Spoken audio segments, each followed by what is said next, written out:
Hi, everyone. I'm Mike Staver. This is Mondays with Mike, a weekly video series where I answer questions from people just like you. Here's this week's question. In the coming months, we are returning. Wait a minute. In the coming months, we are returning to in-person sales meetings with a hybrid option. Okay. There are varying degrees of comfort around this direction. What have you seen work and not work when it comes to returning to in-person get-togethers? You know, isn't it amazing how many of these questions we get now? Isn't it amazing how we're thinking about whether or not we can gather together? Amazing. Well, let me tell you what I've seen work and not work. I've seen it not work to flip the switch and tell people after a year and a half or longer of being, remote and having sales meetings and other kinds of meetings remote on Zoom, that all of a sudden you're going to turn Zoom off and expect everybody to come back. I actually had a conversation with somebody the other day that did that. And they said, okay, everybody come back to an in-person meeting. And out of 40 people, 2 people showed up. Two people showed up. And so nervously, the manager thought, man, what's wrong? Are they disengaged? No, they just learned a different way to do it, right? So here's what I've seen work.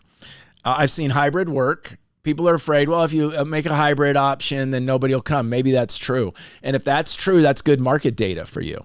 Now, if you require an in-person meeting, that's different. If you have the authority and ability to require that people come in, by all means, require that people come in.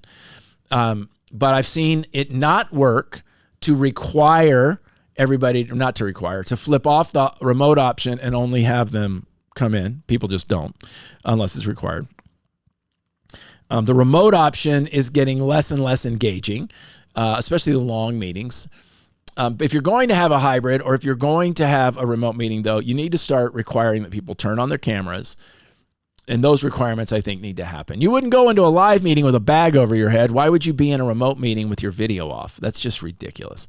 So what I've seen work are hybrid meetings. They're highly engaging, entertaining, are mixed up. You've got to keep your energy up on hybrid meetings.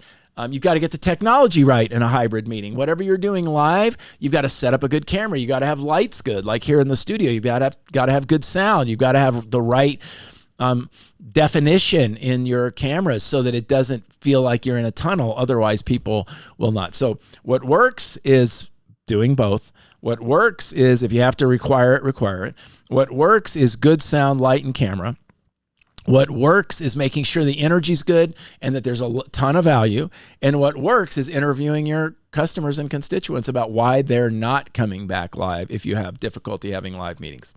Hope that's helpful. If you have a question, send it to info@mikestaver.com and I'm going to work it in as quick as I can. Until next time, take care and thanks. Thank you very much for watching.